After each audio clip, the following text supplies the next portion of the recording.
মা যদি মারা যায় তো আমাকে খবর দেওয়ার চেষ্টা করো না। নাটক যে করবে, কেন করবে? ভয়টা কিসের? একজন নাট্য ব্যক্তিত্বের ভয়টা কেন? হয়তো আসলে গ্র্যান্ডটা পাওয়ার জন্যই তাহলে এগুলো করতে হয়? কাবল দিয়ে বাস পাঠিয়ে আমরা নাটকের গেট তৈরি করেছি।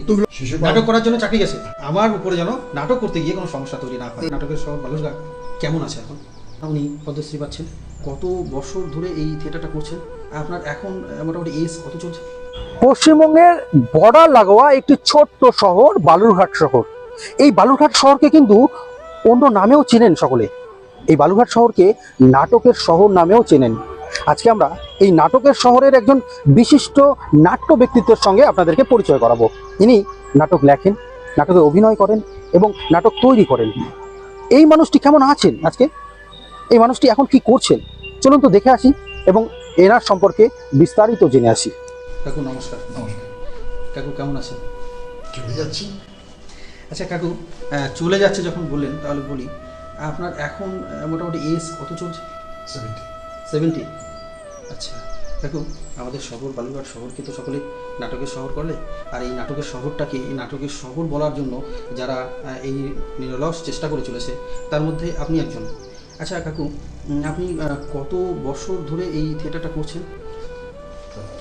আমার প্রথম থিয়েটার হচ্ছে 1965 সালে। 1965 সালে? 65 সালে আমার প্রথম আমি থিয়েটার করি। আচ্ছা, স্টেজে আসেন? স্টেজে আসি। আচ্ছা। আমার স্কুলে আমাদের মাস্টারমশাই ছিলেন শক্তি প্রসন্ন বাহিনী। আর তিনি ওই পাখির বাসা নামে একটা নাটকে হ্যাঁ, আমাকে প্রথম অভিনয় শুরু করেন। পাখির বাসা নামে হ্যাঁ, আপনি পাখির প্রথম বাসা। অভিনয় শুরু করেন? প্রথম অভিনয়। আচ্ছা। তারপর থেকে তো একের পর এক বিভিন্ন জায়গায় নাটক করি। আচ্ছা, এটা এটা কোথায় কোথায় করেছিলেন? আমার স্কুলে মানে খাদিমপুর হাই স্কুলে। Khadimpur high school. তখন আপনার বয়স কত ছিল? ওই তো আমি তখন 6-এ পড়ি। 6-এ পড়েন? ক্লাস 6-এ পড়ি। ক্লাস 6-এ আপনি স্টেজে উঠেছেন প্রথমবার। তারপরে এই স্কুল জীবন পেরিয়ে এসে একদম পুরোপুরি থিয়েটারের সঙ্গে যোগ হন কত সালে? আমি ক্লাস 9 থেকে পুরোপুরি থিয়েটারের সঙ্গে যুক্ত হই। ক্লাস 9 থেকে? একদম পুরোপুরি। আপনি কোথায় করতেন এই নাটক, মানে থিয়েটারটা কোথায় করতেন? আমি নাটক অনেক জায়গায় করেছি, বহু জায়গায় করেছি। যেমন? যেমন আমরা একটা নিজেদের একটা থিয়েটার তৈরি করেছিলাম, হুম। রূপান্ত নাট্য সংস্থা, আচ্ছা সেখানে করেছি। আচ্ছা এই যেখানে গৌতম সংঘ একটা ক্লাব আছে, এই গৌতম সংঘ ক্লাবেও একটা থিয়েটারে গিয়েছিল, আচ্ছা সেখানেও করেছি। নাট্যমন্দিরে সামান্য দিন করেছি। একটা বড় সময় আমি কাটিয়েছি ত্রিতীর্থে। তৃতীয়? একটা বড় সময় কাটিয়েছি। আচ্ছা আচ্ছা তারপরে আমি এই ভারতীয় গণনাট্য সংঘ বালুরঘাট শাখায়, আচ্ছা তারপরে এইবার ভারতীয় গণনাট্য সংঘ শপথ শাখায়। আচ্ছা, বেশ। আচ্ছা তাহলে এতদিন মানে যেই 6-এ আপনি যখন করতেন তখন থেকে থিয়েটারের সঙ্গে আপনি জুড়ে গেছেন, তাহলে এতদিনই মোটামুটি আপনার আইডিয়া মনে মনে করে বলতে পারবেন যে কতগুলো নাটক করেছেন, মানে নাটকে অভিনয় করেছেন? তা তো 50-60টা তো হয়েছি। 50-60টা? আচ্ছা, আপনি তো শুধু নাটকে অভিনয় করেন না, সঙ্গে নাটক লেখেন। তো আপনার মনে আছে যে আপনার প্রথম লেখা নাটকটা কোনটা, কী নাম? প্রথম আমি লিখেছিলাম স্বামী। স্বামী? স্বামী। আচ্ছা, ওটা কত সালে মোটামুটি? ওটা হচ্ছে 89-90 এরকম হবে। 90 সাল থেকে আপনি নাটক লিখতে শুরু করেছেন? তখন ওই নির্বাচনী নাটক লিখতে হতো। আচ্ছা আচ্ছা ওই নির্বাচনী নাটক মানে পথনাটক। আচ্ছা, কত নাটক? পথনাটক লেখা শুরু করি। আচ্ছা, প্রথম নাটক যখন বললেন, আমরা নাটকের কয়েকটা ফর্ম জানি, যেমন proscenium, open theatre, black box, তারপরে এই যে আপনি বললেন প্রথম নাটক। আপনি কতগুলো প্ল্যাটফর্মে কাজ করেছেন? আমি ধরুন পথনাটকটা করেছি, প্রথম নাটক প্রসেনিয়াম করেছি, প্রসেনিয়ামে করেছেন। ব্ল্যাক বক্সে সামান্য আচ্ছা, ব্ল্যাক বক্সও করেছেন? করেছি। আচ্ছা। সামান্য। আমি যাত্রাও করেছি, যাত্রা? 5 বছর যাত্রা করেছি আমি, মানে এই যাত্রাটাকে জানবার জন্য, আচ্ছা যে থিয়েটার যাত্রার মধ্যে পার্থক্যটা কি, আচ্ছা আচ্ছা এবং যাত্রায় কী ধরনের অভিনয় করতে হয়। আচ্ছা একটা সময় আমাদের কাছে এই একটা বিষয় ছিল যে যাত্রাটা হচ্ছে অভিনয়ের মাথা, আচ্ছা আচ্ছা ভাবতাম এটা। আচ্ছা।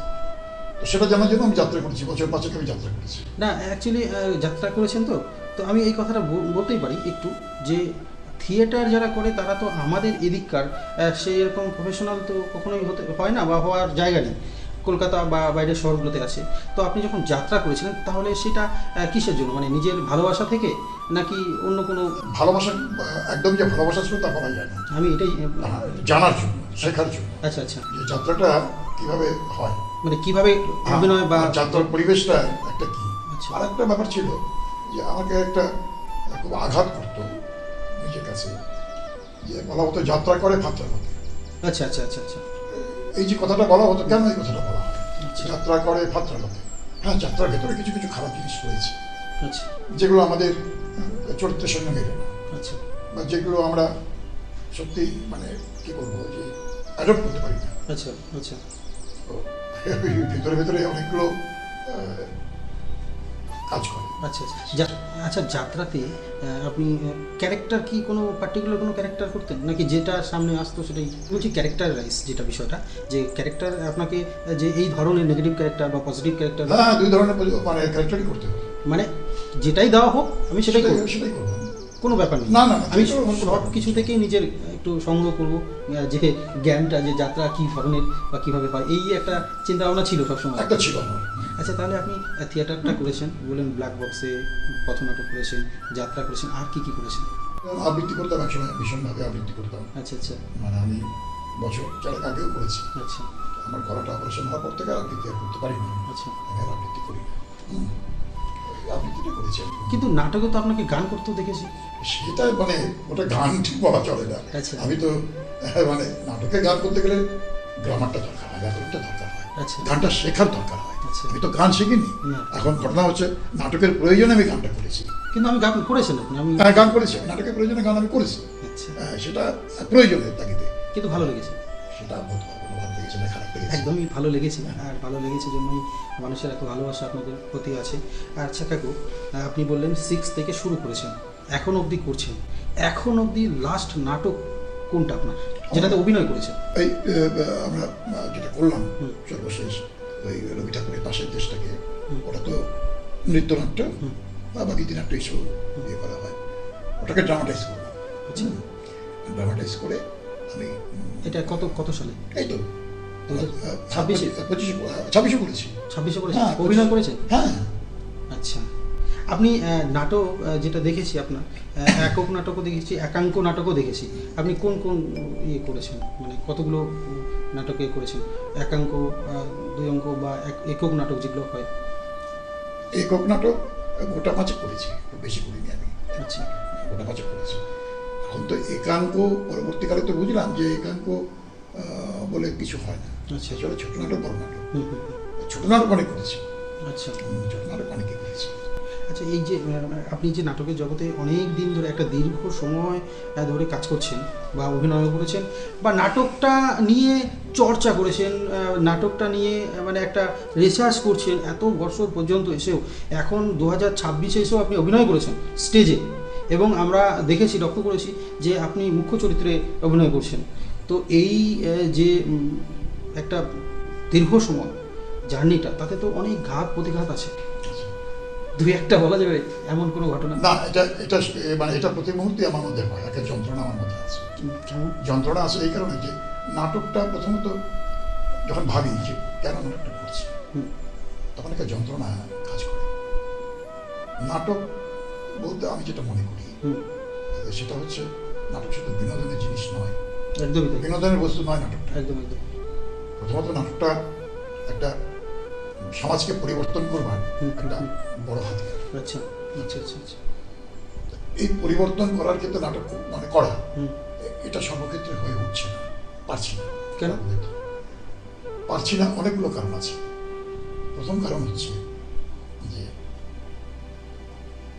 নাটক কেন, এমনি সংস্কৃতির যে কোনো অঙ্গনে যদি দেখা যায়, 2-1টি সংস্থা বাদ দিলে পরে, যদি বালুঘাটকে নিয়ে আমি আলোচনা করি তাহলে নাট্যতীর্থের কথা আমাকে বলতেই হবে। শুভাশিস অনেক নতুন ছেলে মেয়েকে তারা মঞ্চে নিয়ে এসছে। তার পরবর্তীতে যদি বলতে হয়, বেশ কিছু নতুন ছেলে মেয়েকে বিভিন্ন নাটকে বিভিন্ন সময়ে আমি নিয়ে এসেছি। কিন্তু আর্থসামাজিক যে পরিস্থিতি, বিভিন্ন সমস্যার মধ্যে দিয়ে আমরা যেভাবে চলি, তাতে কেন তারা আসবে? আচ্ছা, একদম। কেন তারা করবে? এটা আমি প্রশ্নটা করতাম। তাহলে কেন করবে? যখন এটা ভাবি, একদম, তখন অনেকগুলো মনে হয় যেন আমি তখন সেই একটা নতুন প্রজন্মের ছেলে কিংবা মেয়ে, অভিনেতা কিংবা অভিনেত্রী, সেই প্রশ্নগুলো আমার মধ্যেও ভীষণভাবে যন্ত্রণা দেয়। একদম। এটা 1 নম্বর। সেই কারণের জন্য সবটা করে উঠতে পারি না। আর দ্বিতীয়ত হচ্ছে, নাটক এই যে পরীক্ষামূলক ব্যাপারটা আছে। পরীক্ষামূলক ব্যাপারটা কি?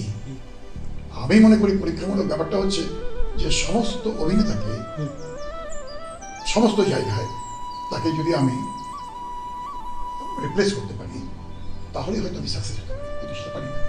হয়তো ধরা যাক আমি যে চরিত্র অভিনয় করছি, আমার পাশে আরেকজন চরিত্র অভিনয় করছি, আমি বললাম যে ভাই তুই আমারটা কর, আমি তোরটা করি। না না না না না কাকু বা দাদা বা জেঠু, এটা কখনোই সম্ভব নয়। কতগুলো কারণ আছে এর মধ্যে। যে নাটকে একটা বিষয় থাকে, সেটা হচ্ছে যে যখন চরিত্রায়ন করি তখন তার চেহারা, তার অবয়ব ইত্যাদি ইত্যাদি এগুলো আমাদের মাথায় থাকে, এগুলো আমাদের মাথায় থাকে যে এই ক্যারেক্টারটা এই চরিত্রে ভীষণভাবে মানা। তুমি যখন ভীম করছো এর মধ্যে, তখন খুব ভালো লাগছে, ভীষণ ভালো লাগছে, অনেকেই ভালো করেছে, ভীষণ কোনো সন্দেহ নেই, কিন্তু তুমি ভীম ক্যারেক্টার যখন করছো তখন মনে হচ্ছে বাহ ধারণ ভীষণ ভালো, এরম। এই যে তোমাকে এই জায়গাটা মানিয়ে যাচ্ছে বা তোমাকে মনে হচ্ছে, এইটা আমাকে শিখিয়েছিলেন প্রথমে। যে একটা ছেলে বা একটা মেয়ে মঞ্চে যখন উঠলো, মানুষের সামনে যখন গিয়ে দাঁড়ালো, মানুষগুলো সব সামনে বসে আছে, তখন তাদের মুখ দিয়ে একটা মানে অবচেতন মনেই বেরিয়ে আসছে বাহ, ওরা কমিউনিকেট করেছে যে চরিত্রটা একদম পারফেক্ট লেগেছে, পারফেক্ট লাগছে, যে হ্যাঁ মানে ঠিকঠাক, একদম ঠিকঠাক, এটা পরিষ্কার। বিছন নাটক যখন হচ্ছে তৃতীয় থেকে, সেই সময় দুলন একটা মূল ক্যারেক্টার, তো আমরা 6 মাস 7 মাস ধরে রিহার্সাল করছি, কিন্তু দুলন কে করবে এটা জানি না, বুঝতে পারছি না। মামদাকে জিজ্ঞাসা করতাম, মামদার সঙ্গে যেরকম সক্ষতা ছিল তাতে বলতাম যে মামদা দুলনটা কে করবে, আর করবে দেখিস, মানে হবে এইরকম। তো একবার গিয়ে বাড়িতে গিয়েও এরকম বলতাম যে সবার মধ্যে হয়তো বলবে না, বাড়িতে যদি বলে কি করতেন। তো হঠাৎ করে একদিন দেখলাম কমলদাকে দাদা স্ক্রিপ্টটা দিয়ে দিল, বলো দুলনটা তুমি করবে। আমরা সবাই অবাক হয়ে গেছিলাম, আমিও। কারণ কমলদাকে বড় এরকম কাস্টিং একটা অভিনয় করতে আমি দেখিনি কোনদিন আগে। কমলদা করতে পারেনি, এটা ভাবা যায় না। জিজ্ঞেস করছিলাম যে মাথাটা কমলদাকে তাহলে রুস্তদারে পিছনে গুণ বিচারি, এটা মাথায় রাখবেছিল।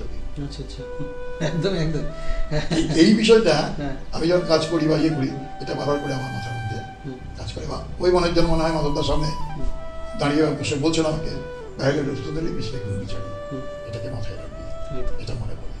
এই জায়গা থেকে একটু অসুবিধা হয়, এই যে দ্বন্দ্ব, এই দ্বন্দ্ব থেকে একটা যন্ত্রণা হয়। তা আমি কি করলাম, আমি তো সবাইকে, আমার তো এটা করা উচিত যে সবাইকে আমি একদম সমানভাবে রিপ্লেস করবো, কিন্তু তা করতে পারছি না। আমি এখান থেকে কয়েকটা কোশ্চিন আমি নেব, আমি আসবো ধীরে ধীরে। তার মাঝে একটা কোশ্চিন বলবো, মানে কোশ্চিন না ঠিক, একটা কথা বলবো, যেটা আপনি বললেন যে হিড়িম্বর আবার ক্যারেক্টারটা আপনি দেখেছেন, ভালো লেগেছে। একটা কথা আপনাকে বলি, এই যে ক্যারেক্টার হিড়িম্বতে আমাকে সিলেক্ট করেছে শুভাশিসদা, একটা জিনিস দেখেছি আমি, যদি কাউকে দিয়ে বলে আমি এটা দিয়ে একে করাবো, ও করিয়ে ছাড়বে। মানে ও তো মানে সুভাষিতা ওখানে তৈরি করে ছাড়বে। এই জিনিসটা আমরা নিজেরা কাজ করেছি যখন, তখন লক্ষ্য করেছি যে না হলেও তাকে দিয়ে সেটা পারফেক্ট করিয়ে ছাড়বে, এবং তার জন্য এত রিহার্সাল করাবে, এত মানে ট্রেনিং করাবে, এতভাবে মোটিভেট করবে যে সাকসেস হতেই হবে, না হলে কাজ করবে না। তো এটা অবশ্যই থ্যাংক ইউ অবশ্যই জানাবো। আর সঙ্গে আরেকটি কথা বলবো, আপনার কথা অনুযায়ী যে আচ্ছা আপনি বললেন একটা দুঃখ লাগে, যন্ত্রণা হয় নাটকে, আমি সেইভাবে আসতে দিচ্ছি না বা পাচ্ছি না। নাটক যে করবে, কেন করবে? আমি তো বললাম এটা, যে প্রথম প্রশ্নটা হচ্ছে যে আজকের দিনে নতুন প্রজন্মকে নিয়ে আসতে হবে। নতুন প্রজন্মটা কেন আসবে? এটা এই যে বিষয়টা, এই বিষয়টা নাটক বিষয়টাই হচ্ছে আপেক্ষিক। একদম। আমার কাছে তোমার পাঠটা ভালো লাগতে পারে, তোমার নাটকটা ভালো লাগতে পারে, তোমার কাজটা ভালো লাগতে পারে, তোমার ডাইরেক্টরের জবটা ভালো লাগতে পারে, তোমার আলো ভালো লাগতে পারে, ইত্যাদি ইত্যাদি। আর কারোর কাছে খারাপ লাগতে পারে, কারোর কাছে মনে করতে নাও হতে পারে। এটা হচ্ছে আপেক্ষিক, একদম আপেক্ষিক ব্যাপার। তাহলে সেইখান থেকে দাঁড়িয়ে যে আজকের দিনে ছেলে মেয়েরা, আমিও তো যে সময় নাটক করা শুরু করেছি একদম, তখন তো আমি ছিলাম সেই সময়কার, তখন তো আজকের দিনেই বলতে পারতাম আমি যে আমি সেই সময়কারই ছিলাম। তাহলে আমি সময়কে ধরার জন্য চেষ্টা করেছি। আমি বললাম যে আর্থসামাজিক কাঠামো এমন একটা বিষয়, এমন একটা যে সেটা সর্ব জায়গায় আক্রান্ত করে দেয়, ভীষণভাবে আক্রান্ত করে। হ্যাঁ, যে আমার যে দুটো কর্মমুখর হাত রয়েছে, আমার একটা আশা আকাঙ্ক্ষা রয়েছে, আমি আমার পরিবারের দায়িত্ব নেব একটা সময় চলে একদম, আসে। আমি এই কথাটাই আসবো। ইচ্ছা, আমার খুব ইচ্ছে করে, কিন্তু আমি পারছি না। নাটক করতে গিয়ে যে হ্যাঁ ঠিকই তো, বাড়িতে তো বাবা মা বলতেই পারেন ঠিক কথা, বা বলেন কি হবে ওসব করে নিজের কে মনের মতো। একদম একদম একদম একদম। এখানে একটা কথা ধার করে আমি বলতে পারি, সুগেন্দ্র মাইতি তিনি বলেছিলেন যে হ্যাঁ ঠিক, যে নিজের খেয়ে গুণের মোষ কেন বাড়াবে। তো গুণমোষের সঙ্গেই তো মৃত্যু বাধা থাকে। তা কজনা পারে যে গুণমোষের সাথে লড়াইটা করতে? যারা পারে তারাই তো শক্তিমান, যারা পারে তারাই তো অনেক কিছুই করতে পারবে। অ্যাকচুয়ালি নাটকটা কিন্তু ভালোবাসা থেকে আসে।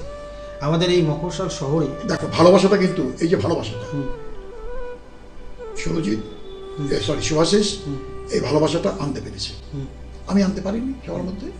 এটা ব্যর্থতা আমার, নিশ্চয়ই কোনো ত্রুটি আছে, সেই ত্রুটিটা আমি ধরতে পারছি না। এই যন্ত্রণা আমারও হচ্ছে, আমি যখন রাত্রে ঘুমোতে যাচ্ছি যে আমি কেন আনতে পারছি না, আমার কি অভাব রয়েছে, আমি কিন্তু খুঁজে পাচ্ছি না, বা আমাকে কেউ তার দিশা দেখাচ্ছে না। একটা একটা জিনিস কি খাবো, কলকাতা বা এই বড় বড় শহরগুলোতে থিয়েটার থেকে একটু হলেও কিন্তু আর্নিংয়ের একটা ব্যবস্থা আছে। অবশ্যই আমাদের এই মফস্বল শহরগুলোতে আর্নিংয়ের কিন্তু কোনো ব্যবস্থা নেই। না নেই। আমরা যখন নাটকগুলো করছি অনেক সময় এমন হচ্ছে যে নাটকের কস্টিউমটা তো বাড়ি থেকে আনতে হচ্ছে, অবশ্যই। পকেট থেকেও পয়সা দিয়ে কিনে আনতে হচ্ছে, ঠিক ঠিক। এবং টিকিটগুলোকে মানে কি বলবো, ঘরে ঘরে দুয়ারে দুয়ারে গিয়ে দিতে হয়। তাও অনেক সময় বলে যে পরে নেব, অনেক সময় আমরা টিকিটটা ঠিকঠাক পর্যন্ত পৌঁছাতে পারি না। অনেক সময় মানে এই যে বিষয়গুলো, এইগুলো কিন্তু প্রতিনিয়ত একটা সমস্যার সম্মুখীন আমরা হচ্ছি, তাই না? এবার কি হচ্ছে, মোবাইল একটা মানুষকে কিন্তু এই সমস্যাটা বেশি করে তৈরি করে দিচ্ছে, মোবাইল আর টিভি। দেখুন এখন থিয়েটার কিন্তু মানুষের মোবাইলে চলে এসছে, ভালো ভালো থিয়েটার শ্যুট করে মোবাইলে দেওয়া হচ্ছে, যার জন্য কিন্তু স্টেজে পারফর্ম দেখতে ভিড় কিন্তু কমে যাচ্ছে অনেক। দেখো এই জায়গাটা না আমি মানে একবার পরমদার সঙ্গে কথা হচ্ছিল, একটু মানে ঝগড়ার দিকে চলে গেছে আচ্ছা আচ্ছা, একদম। হ্যাঁ। তো পরমদা তো অনেক বড় মাপের মানুষ, বিশাল অভিনেতা, সে ভীষণ সন্দেহ। আচ্ছা আচ্ছা, তো সেই সময় দূরদর্শন, আমরা বলতাম যে দূরদর্শন যেহেতু এসছে সেহেতু আমাদের থিয়েটারকে ভীষণভাবে আক্রান্ত করেছে। তা আমি দূরদর্শনে যাবো কেন? পরমদার বক্তব্য ছিল যে ওই জায়গাটাকেও আমাকে দখল করতে হবে। আমি বলেছিলাম এটা কি ঠিক? তারও তো একটা দর্শন রয়েছে, তারও একটা দৃষ্টিভঙ্গি রয়েছে। আপনি সেই জায়গাটাকে দখল করবেন, তারা কি এমনি এমনি আপনাকে ছেড়ে দেবে? তা তো চলবে না, তারা তো বাধা সৃষ্টি করবে। সেই বাধার কাছে কি আপনি পারবেন? ওটা পারতে হবে, ওরা কখনোই না। সেই জন্য আপনাকে ওখানে ভাঁড় তৈরি করছে। প্রথম দিকে দেখবে ভাঁড় তৈরি করেছে, ভাঁড় তৈরি করছে, কিন্তু আপনি তো ভাঁড় নন, অনেক বড় মাপের শিল্পী, পরবর্তীকালে সেটা প্রমাণিত হয়েছে। কিন্তু এই যে এটা বলছে, আগেও তো ছিল, রেডিও ছিল, কিন্তু রেডিও আলাদা আলাদা flavor। আলাদা বলে না, আমি বলছি টিভি আমি দেখছি, মানুষকে ঘরের মধ্যে আটকে দিচ্ছি, ঠিক মেনে না। কিন্তু থিয়েটার যদি ভালো হয়, থিয়েটার ভালো মন্দ কেন হবে, এটার মধ্যে অনেকগুলো প্রশ্ন এসে যায়। আমি যেটা মনে করি, আমি যদি থিয়েটারে আমি নিজেকে খুঁজে পাই, এবারে মানুষ যদি নিজেকে খুঁজে পায়, দর্শক যদি নিজেকে খুঁজে পায়, মঞ্চে যারা নড়াচড়া করছে, কথা বলছে, ইত্যাদি ইত্যাদি করছে, আমি সেই মানুষটা, তাহলে আমার চিন্তা ভাবনা চলে এলো। আমি বেরোলাম, রাত্রে আমার ঘুম হলো না, আমি ভাবলাম আমি পরদিন সকালে একটা নতুন মানুষে পরিণত হলাম। কোন মানুষে? যে মানুষটাকে আমি দেখলাম মঞ্চে, আমি সেই মানুষের রূপান্তরিত হয়ে গেলাম। আচ্ছা, আপনার এই কথা থেকে আমি একটা জিনিস, একটা প্রশ্ন আপনাকে অবশ্যই করব, যে আপনি কোনটা যাচ্ছেন, কোয়ান্টিটি নাকি কোয়ালিটি? আমি নাটকের কথা বলছি, নাটক নাটকেই বলছি প্রচুর আমি। পরিমাণে হওয়া দরকার, নাকি যেটা হওয়া দরকার সেটা খুব সুন্দর এবং সবার যেন মধ্যে ছড়িয়ে যায় সেই রকম? ভালো মন্দ পরের বিষয়, অনেক নাটক হয়েছে, একটা সময় প্রচুর নাটক হয়েছে, মানুষ প্রচুর দেখেছে, এবং দুটো করে শো প্রতিদিন হতো, অনেক বান্নাচড়া হয়েছে। শুরু হয়েছিল নবান্ন দিয়ে, আইপিটিএ করেছে, গণনাট্য শুরু করেছে, একদিকে স্বাধীনতা, একদিকে দুর্ভিক্ষ, এর সামনে দাঁড়িয়ে সবাই করেছে, শুভমিত্র থেকে শুরু করে একদম বড় বড় মাপের মানুষ। গণনাট্য তৈরি হয়েছে, প্রথম সম্পাদক পিসি যোশী হয়েছে, ওখানে রাজ কাপুর থেকে শুরু করে বলরাজ সাহানি থেকে শুরু করে সবাই ছিলেন, সবাই করেছেন। একে হ্যাঙ্গেল শেষ পর্যন্ত তিনি সম্পাদক ছিলেন, হুম। এও আছে। বেশ। কিন্তু এই যে নাটক মানে প্রচুর হয়েছে, কিন্তু ভালো নাটক হয়েছে। আচ্ছা কাকু, ভালো নাটক বলতে বলছি আমি ওই যে বললাম হুম। যে মানুষ নিজেকে খুঁজে পাচ্ছে, খুঁজে পাচ্ছে একদম। মানুষ নিজেকে দেখতে পাচ্ছে, আমি আমাকে দেখতে পাচ্ছি, আমি যখন দর্শক হয়ে বসছি আমি আমাকে দেখতে পাচ্ছি যে আমার যে জীবন যন্ত্রণা, আমার যে ক্রাইসিস, সেই ক্রাইসিসগুলোকে নিয়েই কথা বলছি, সেই ক্রাইসিসগুলোকেই দেখাচ্ছে, আমিও ঠিক এই যন্ত্রণাতেই আমি ভুগছি। ঠিক ঠিক। আচ্ছা আমাদের শহর বালুরঘাট শহরে একজন বিশিষ্ট নাট্য ব্যক্তিত্ব, যিনার নাম না নিলেই না, শ্রদ্ধেয় হরিমাধব মুখোপাধ্যায়, উনি পদ্মশ্রী পাচ্ছেন, এটা আপনি তো জানেনই। তো ওই মানুষটার সঙ্গে ওই নাটকে মানে অভিনয় করার সুযোগ আপনার হয়েছে? হ্যাঁ, আমার বহুদিন। আমি ক্রিকেটে 14 বছর ছিলাম। ওই মানুষটার সঙ্গে অভিনয় ওই করে? মানুষের সঙ্গে শুধু অভিনয় নয়, এমন কিছু স্ক্রিপ্ট মানে একেবারে কপি করা থেকে শুরু করে আচ্ছা। দুজনের মধ্যে কথাবার্তা বাড়িতে বসে অনেক অনেক অনেক সক্ষতা ছিল অবশ্য। তাহলে উনি যে এই পদ্মশ্রী পাচ্ছেন এখন এসে, তাহলে তো আপনার ভালো লাগাটা তো আলাদা, আমাদের সাধারণ মানুষের থেকেও আলাদা কিন্তু। মানে না, পদ্মশ্রী উনি পেয়েছেন, আরো আগে পেলে ভালো হতো, আরো ভালো লাগতো, তিনি জীবন দশা পেতেন, নিতেন, ভালো লাগতো, আরো ভালো লাগতো। উনি পদ্মশ্রী পেয়েছেন, শুধু ওনার গল্প নয়, এটা আমাদের সবার গল্প। একদম আমাদের জেলার গল্প, আমাদের শহরের গল্প, আর আপনাদের মতন নাট্য ব্যক্তিত্বের গল্প আমাদের সাধারণ মানুষের। একদম, আমিও মানে থিয়েটারটা করি, একটু হলেও করি, আমাদেরও গর্বের বিষয় নিশ্চয়ই, নিশ্চয়ই। যে আমাদের শহরে একজন ব্যক্তিত্ব, নাট্য ব্যক্তিত্ব যিনি পদ্মশ্রী পাচ্ছেন, এটা তো সত্যিই গর্বের। অনেক গর্বের বিষয়। এবং এটা ওনার পাওয়ার কথা, ওখানে ওনার যে ডেডিকেশন, মানে এটা মানে ভাবনা যেত ব্যাপার। আমি ছোট্ট একটা ঘটনা বলছি যে তোমার সময় লাগে, একদম একদম একদম, আপনি বলেন মানে সেটা। এগুলো মনে পড়ে যায় তো। হুম, হুম, হুম। আমরা একটা নাটকের মিউজিক করছি, তখন তো মিউজিক এইভাবে কম্পিউটারে হতো না। আচ্ছা। কমলদা ছিল, কমলদা মানে হচ্ছে কমলদা হচ্ছে কমল, হ্যাঁ কমলের মাইকের দোকান। হ্যাঁ হ্যাঁ, হ্যাঁ। সেই ওই তখন পেছনের ঘরটাতে দিতে ওই টিন দেওয়া, আচ্ছা। একদম ছড়িয়ে ছিটিয়ে বসে একদম। তো আমাকে থাকতে হবে, খাওয়া দাওয়া করে আমি রাত্রি 9টার সময় চলে গেলাম। চতুর্দিকে ছড়ানো ছোটানো মালদা সেই রেকর্ড প্লেয়ার নিয়ে আরো কিছু লাইভ মিউজিক আছে, সেই লাইভ মিউজিক নিয়ে উনি বসে আছেন মাঝখানে, মানে বাজাবে? আমাদের জন্য অপেক্ষা করছে, আচ্ছা মানে রেকর্ডিং হবে, আচ্ছা আচ্ছা। ঘরে রেকর্ডিং হবে, আচ্ছা। ঘর ধরে রেকর্ডিং হবে।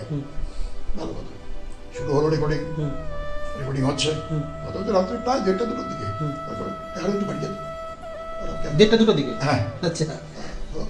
আরে জয় বিকেল থেকে বমি করছিল, যে ছেলে হ্যাঁ হ্যাঁ হ্যাঁ ছোট তখন, হ্যাঁ। বিকেল থেকে বমি করছিল, ডাক্তার তো ওষুধ দিয়েছিল, আচ্ছা বলেছিল বমি যদি না কমে হ্যাঁ। তাহলে ওকে একটা ইঞ্জেকশন দিতে হবে।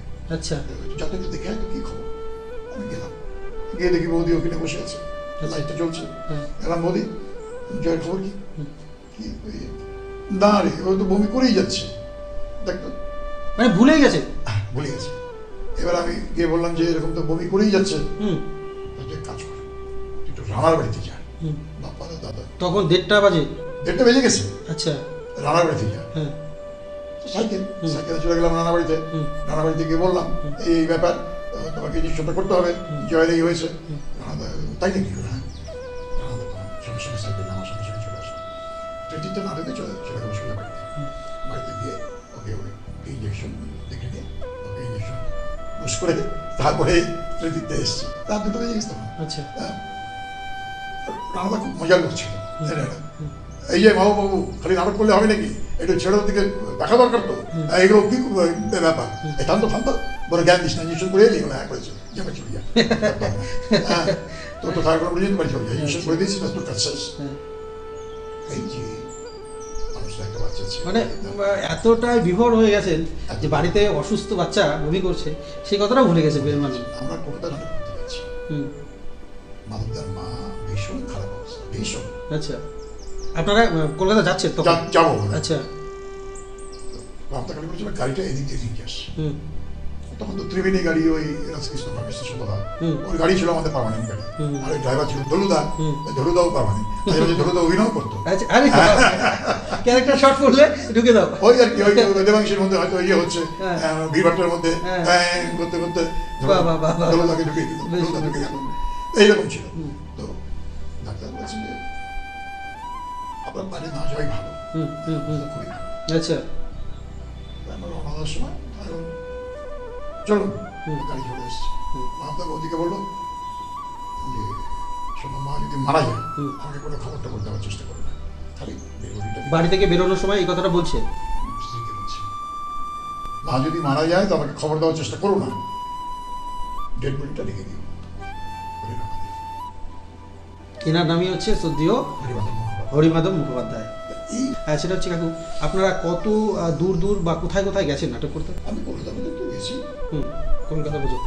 আচ্ছা কাকু, আপনি এই যে শ্রদ্ধেয় হরিমাধব মুখোপাধ্যায়ের সান্নিধ্য পেয়েছেন, এরকম আর বড় কার কার সঙ্গে দেখুন, যে আমি বলি একটা কথা, যে পরিচালক হুম আমি এটা সবসময় মনে করি হুম সেখানে বড়।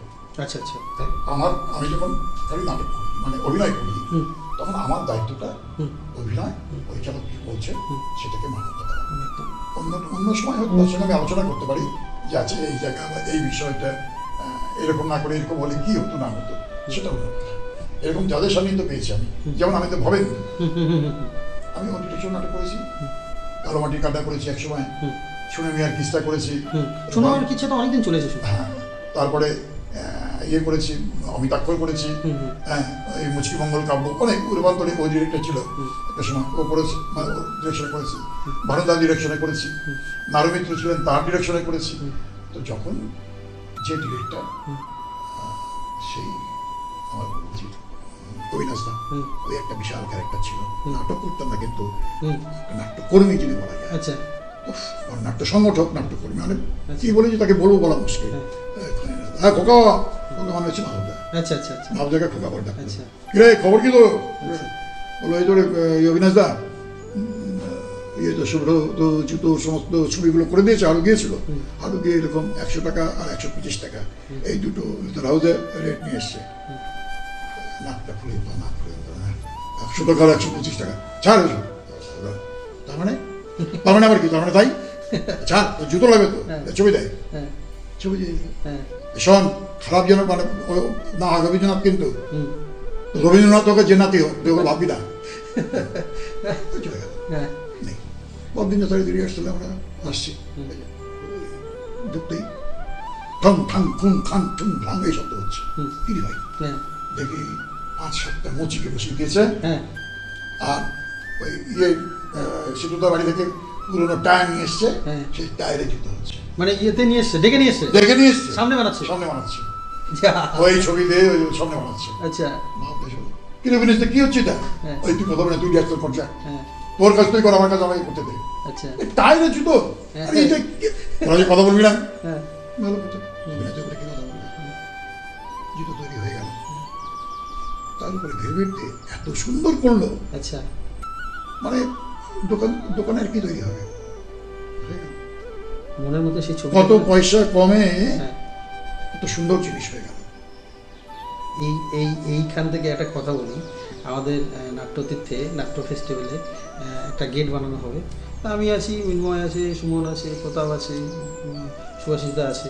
তো গেট বানাতে হবে, তো বাঁশ ফাটাতে হবে। তো বাঁশ ফাটাতে গেলে দা লাগবে, দা নেই, ওই ধরনের কাটার কিছু নেই, আছে শুধুমাত্র একটা শাবল। মানে এইরকমই মজার ঘটনা, শাবল দিয়ে বাঁশ ফাটিয়ে আমরা গেট বানিয়েছি। হ্যাঁ, এটা চিরস্মরণীয় আমাদের, যে শাবল দিয়ে বাঁশ ফাটিয়ে আমরা নাটকের গেট তৈরি করেছি। তো মাইক, আগে তো মাইকে প্রচারটা খুব বেশি হতো, হ্যাঁ। মাইকে প্রচার হচ্ছে, হ্যাঁ পিছনে সাইকেল দিয়ে যাচ্ছে হ্যাঁ অভিনাশ দা। হ্যাঁ আচ্ছা অভিনাশ দা, মাইকে তো ও প্রচার করছে, রিক্সা চালাচ্ছে, হ্যাঁ, তো তুমি পিছনে পিছনে কেন? যদি ফাঁকি দেয়, এটাকেই বলে ডেডিকেশন, এটাকে বলে ভালোবাসা। প্রথম শো দেবাংশে কলকাতা করতে যাচ্ছি বিদ্যা মন্দিরে, হুম আমাদের ভোর 5টার সময় গাড়িটা ছাড়বে, হুম ভালো কথা। হুম আগের দিন রাত্রে আমার তখন মালপত্র সমস্ত আমাদেরই, লাইট ফাইট সেট ফেট সমস্ত ওই সেট বাসের মাথায় তুলে দিয়ে বাস ওখানে দাঁড়িয়ে আছে, আমরা যাবো, উঠে চলে যাবো, আবার নামাবো আমরা, যাই হোক রাত 2টো রাস্তা থেকে ডাকছে, হ্যালো হ্যালো মানে ঘুম ভাঙাচ্ছে, রাত দুটোই, রাত 2টায় ওইখানে দাঁড়িয়ে গলা শোনা যাচ্ছে, এই বিখ্যাত গলা, এ তেনু তেনু, সবাইকে ঘুম ভাঙাচ্ছে, আচ্ছা, 4 রাত বলে গেছে। এইসব অভিনাশ দা। একদম একদম একদম, মানে এইসব মানুষকে অবাক হয় না। আর একদম একদম মিস করি এইসব মানুষকে। সত্যি মানে ভাবা যায় না। সবশেষে একটা কথা আমি বলবো, আপনার শ্রদ্ধেয় হরিমাধব মুখোপাধ্যায়ের নাটকের শহর বালুরঘাট কেমন আছে এখন? আপনার মতে কেমন আছে? দেখো সত্যি কথা বলতে কি,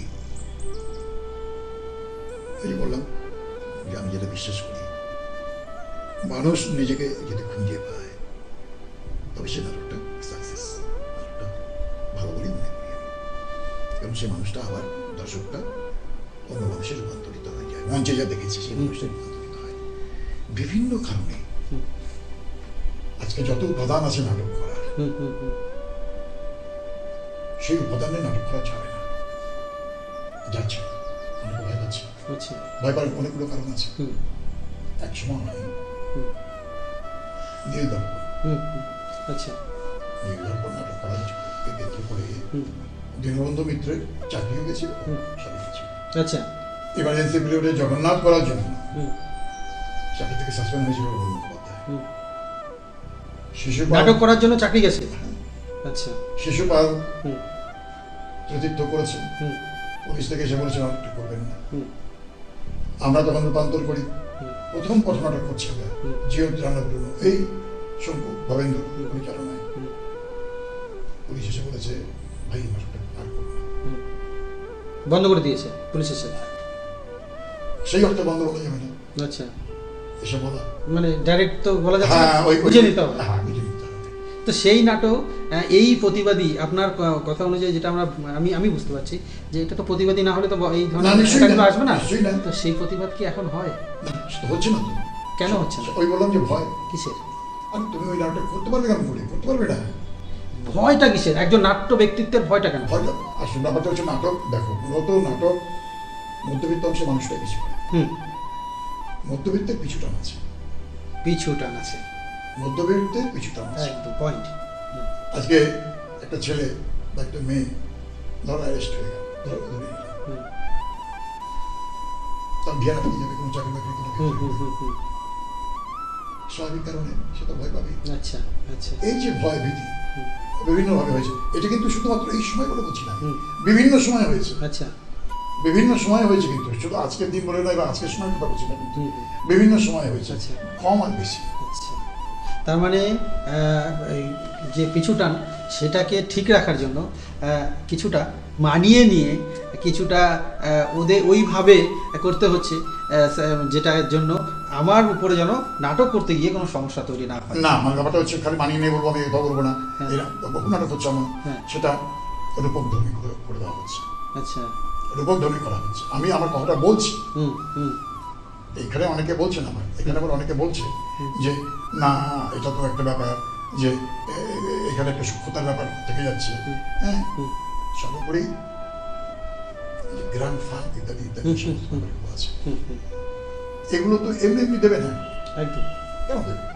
আপনি যদি আমার কথা না বলেন তাহলে আপনার কথা আমি কেন আমি বলবো? কেন বলবো? আমার আর যদি আমার বিপক্ষে খালি বলো তুমি, আমি তোমাকে কেন দেবো? কেন দেবো? ঠিক। কেন? আর এই গ্র্যান্ডটা পাওয়ার জন্যই তাহলে এগুলো করতে হয়? না না, বললাম যে না, সর্বক্ষেত্রে না। আমাদের মনে বললাম যে মধ্যবিত্ত আমরা, আমাদের পিছু টান আছে, আমাদের পিছুটান আছে, ভয়টাকে আমরা আলিঙ্গন করি, আচ্ছা, সংশয়টাকে আমরা আলিঙ্গন করি।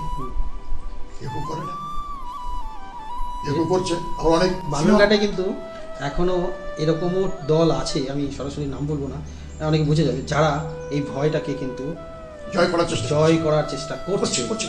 আমি না বলে তারা কিন্তু না কোনো কিছুকে উপেক্ষা না করে তারা কিন্তু তাদের কথাগুলো ডাইরেক্ট বলার চেষ্টা করছে।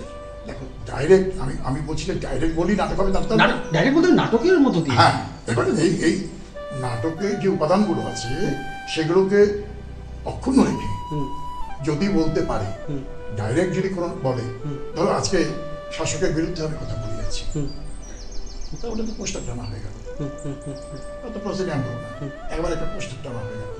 কিন্তু একমাত্র উত্তরতে বলতে পেরেছিলেন যে আই এম প্রোপাগান্ডিস্ট, এই সমস্ত আর দেখাতে পারেননি, বলতে পারেনি যে আই এম প্রোপাগান্ডিস্ট। উত্তর নাটক সেই সময় বন্ধ করে দেওয়া হয়েছিল, কল্লোল, তাকে জেলে ঢুকতে হয়েছিল। আবার সেই কল্লোলে যখন বিজয় উৎসব হচ্ছে, আর কোনো নাটকের বিজয় উৎসব মনুমেন্টের তলায় হয়নি, লক্ষাধিক মানুষের সামনে বিজয় উৎসব হচ্ছে, নাটকের বিজয় উৎসব আর কোন নাটকে হয়নি, আর কোন নাটকে হয়নি, আর কেউ করতে পারেনি। আমরা এইভাবে যদি গল্প করতে থাকি তাহলে ঘন্টার পর ঘন্টা কেটে যাবে। আজকের গল্প আমরা এখানেই শেষ করব এবং পরবর্তীতে আবার এরকম একটা আড্ডা দেবো এবং এই নাটকের বিষয় নিয়ে এবং আরও অনেক বিষয় নিয়ে কথা হবে। ভালো থাকবেন। হ্যাঁ হ্যাঁ হ্যাঁ, একদম ভালো থাকবেন। ঠিক আছে ঠিক আছে।